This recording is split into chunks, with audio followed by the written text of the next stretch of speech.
ஒரு முக்கியமான பதிவை நான் சொல்லிக்கிறேன். கண்டிப்பா நம்ம ஸ்டேட் கவர்மெண்ட்டு, நம்ம தமிழ்நாடு கவர்மெண்ட்டு கண்டிப்பா இத வந்து நடவடிக்கை எடுத்து சீரமைச்சு குடுக்கணும். திரும்பி மக்கள் போற மாதிரி வழிநடத்தி குடுக்கணும்னு நான் வேண்டி கேட்டுக்கிறேன். என்னன்னா, நம்ம தமிழ்நாட்ல நெறைய கோவில்கள் வந்து ரொம்ப பாழடைஞ்ச நிலைமையிலலாம் இருக்கு.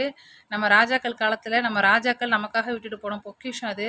உடனே இந்து, கிறிஸ்டின், முஸ்லீம் அப்படிலாம் பேசுறேன்னு நெனைக்காதீங்க. அது ராஜாக்கள் விட்டுட்டு போன பொக்கிஷம். அந்த காலத்து பொருள் அழியாது, கெட்டு போகாது, ஒரிஜினல் தரமானது. நம்ம எத்தனை ஜென்மம் ஆனாலும் அது அழியாது. நம்ம இப்ப கட்டுற பாலங்கள் கூட உடைஞ்சு போகுது இல்லைங்களா?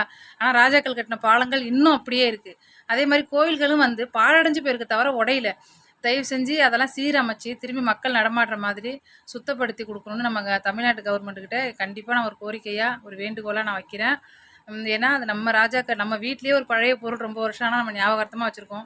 நம்ம ராஜாக்கள் நமக்காக நெறைய போரிட்டு, ஜெயிச்சு, உயிர் தியாகம் பண்ணி அதெல்லாம் கட்டுனது. தயவு செஞ்சு அத காப்பாத்தி கொண்டு வந்து மக்கள்ட்ட நீங்க